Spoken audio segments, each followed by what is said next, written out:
in this lecture, we will try to extend the ideas of Taylor series and maxima and minima to functions of several variables. So, I would like you to recall what we learnt about functions of several variables when we said that when we talked about vectors. Okay.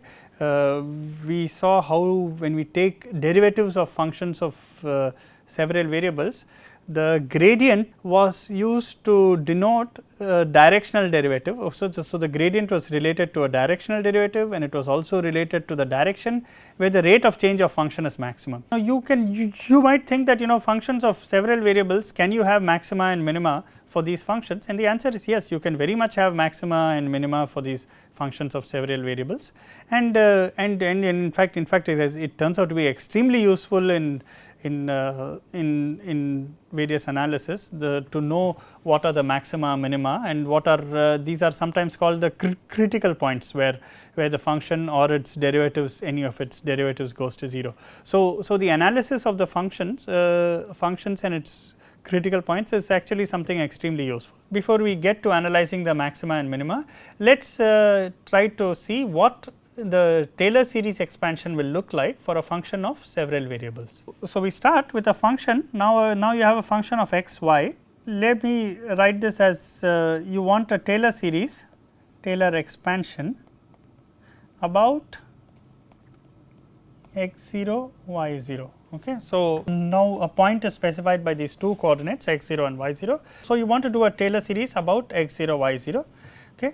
And so, I will just write the final expression, okay, and then we will try to analyze it in more detail. So, f of x comma y, okay, I can write as f of x 0 y 0 plus, so x minus x 0 dou by dou x, okay, plus y minus y 0 dou by dou y, okay, and this derivative is evaluated at x 0 y 0. This derivative is also evaluated at x 0 y 0 of f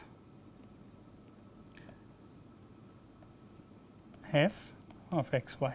So, this is the first term, and I deliberately wrote it in this form. Okay. So, I mean, if you want you can bring the f in front of both these, but basically I wrote this as this common. See, if you had only a function of x, then you would just have the first term. If you had only a function of y, you would just have the second term. Okay. Now, here only difference is this is replaced by a partial derivative, and there are two terms, you add both of them. Let me call this whole operator as d operator. So, what I will write this as f of x 0 y 0 plus d f plus d f divided by 2 factorial plus 1 over 3 factorial. So, d f and so on. Okay. Now, I just wrote this in short notation. So, d f is just this whole d, you can think of d as acting on f. Okay. So, d acting on f will give me this whole term. Okay. Now what I do is I d acting twice. Okay. So, I take the derivative twice and then I put x equal to x 0. So, I operate by this whole thing. Okay. So, notice that this will have terms like d square by dx square. It will have terms like d square by dy square.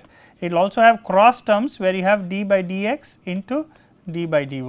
Okay. So, it will also have these kind of cross terms.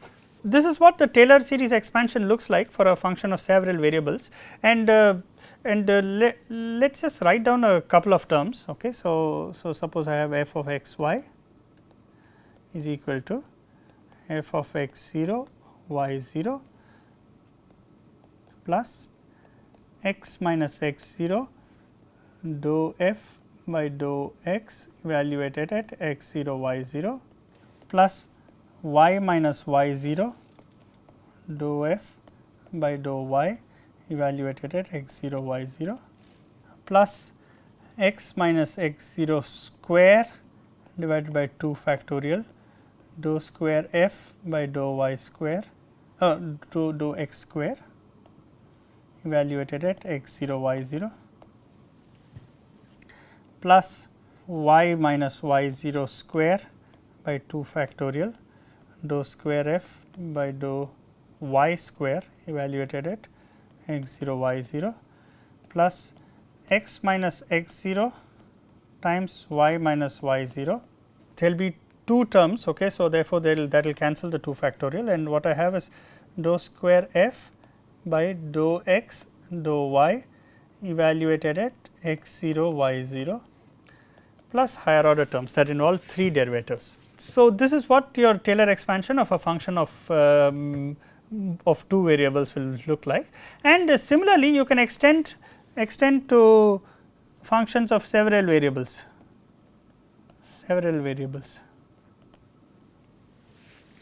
Okay. So, this is what the Taylor series will look like, and let us look at it geometrically what you are doing. Okay. So, here you have a function of two variables, and as we said earlier. Okay. So, if you have a function of 2 variables, okay, if this is y, this is x, okay, and then I plot my f here, okay, then f typically looks like some sort of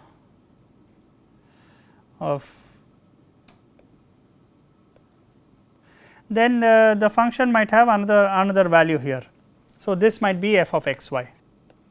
So, this is f of x y, this is f of x 0 y 0. Okay. So, what you are doing in this Taylor expansion is you are using the slopes. Now when you take dou f by dou x, okay, there you are keeping y fixed. So, you are moving only along x. So, you are taking the derivative moving only along x. So, you move along this, then the other derivative you take only along y. So, you move along the y direction, okay, and then similarly you take second derivatives and you take cross derivatives and so on. Okay. So, that is how you are trying to approximate this this function in terms of the value of the function at x 0 y 0. So, that is about Taylor series for a function of several variables. Now, what about maxima and minima? What about let us say extrema? Now, clearly you can have extrema even for a function of several variables. For example, you could have just graphically, if I show, okay, you could have something that looks so this is x and y axis. You could have a function that has like a little extremum point right there where it goes through a maximum. You could have the surface of the function go through some maximum value, and here clearly you can see pictorially that the function is maximum here, f of x is maximum. Okay. So, now what would be the characteristic of an extrema? Okay.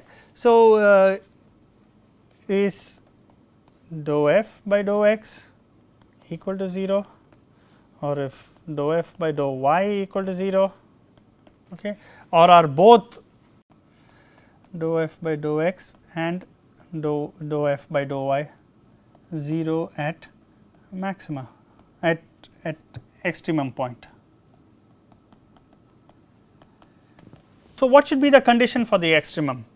For an extremum of the function, I will say in all directions.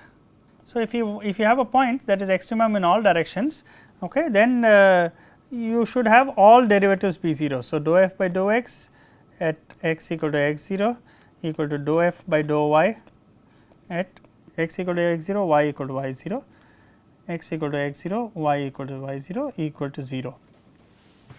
Okay. Then x 0, y 0 is an extremum. You know that dou f by dou x and dou f by dou y are basically components of the gradient.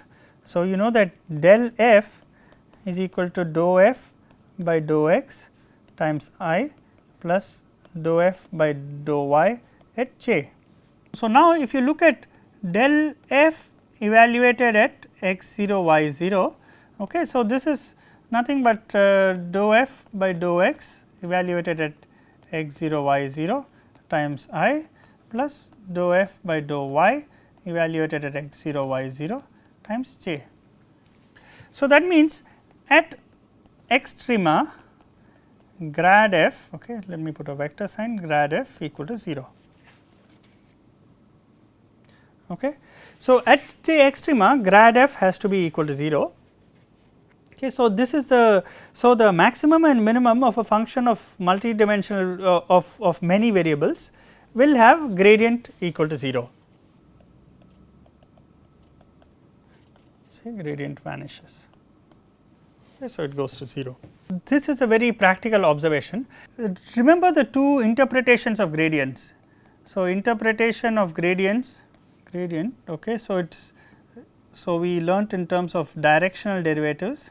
So, grad f dot b hat, this is rate of change of f along b direction.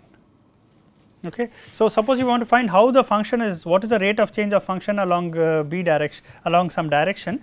Okay. Then you take the gradient multiplied by the unit vector in that direction. Okay. The second thing is gradient is so the direction of gradient is along that direction, where along that direction, okay, in which f changes fastest. Okay, that means along the steepest. So, if you look at this graph, gradient will point along the direction where the rate of change is fastest. So, it could be that it is much slower in this direction and much faster in this direction. So, the gradient will point along the direction where the function changes the fastest. So, now you can say that if the gradient vanishes, then the derivatives along any direction will go to 0. Okay. And obviously, the direction of gradient is where f changes fastest, but the rate of change of f, okay, along any direction is actually 0, because the gradient is 0. These are two things that you notice immediately, okay, that for a function of many variables, each of the derivatives has to be 0 along an extremum point. What about maxima or minima? What about maxima slash minima? Okay, or second derivative conditions. So, what we say, this is fairly obvious. So, if you have dou f by dou x at x 0, okay, is equal to dou f by dou y at x 0 y 0 equal to 0, then this is extremum. If additionally, if second derivative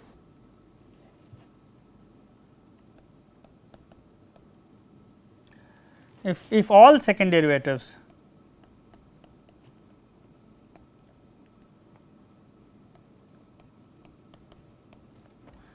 and dou square f by dou x dou y evaluated at x 0 y 0 are all greater than 0. Okay. So, if they are all greater than 0, okay, so then minimum. Okay, so, then the function is a minimum. Now, on the other hand, if dou square f by dou x square by dou y square and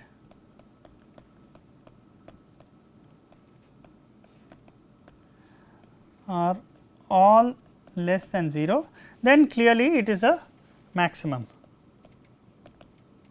along all directions. So, it is a minimum along all directions. Okay. Now, you could also have additional cases.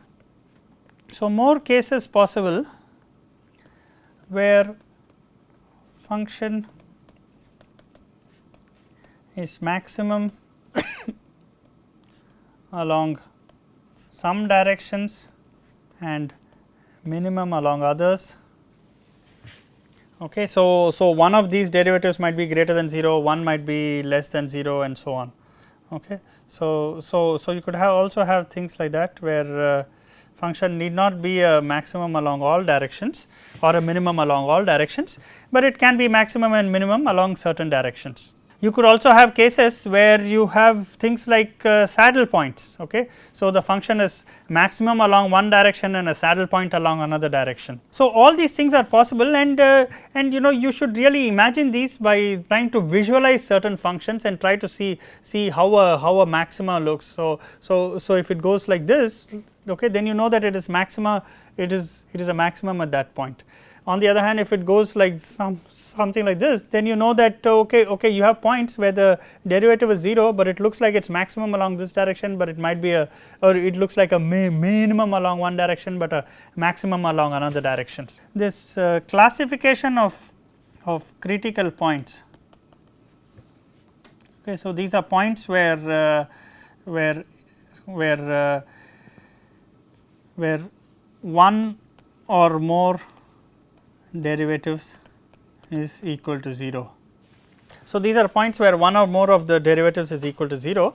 Okay. So, the classification of critical points. Okay. So, this is very important, let us say in various areas, like in reaction dynamics. For example, if you are doing if you are looking at the potential energy surfaces. Okay. So, you want to know maximum, you know, what the transition state is, a maximum along one direction and minimum along all the other directions, and so on. This is one place where we use this. Another place where you use it is in, I would say, advanced quantum mechanics.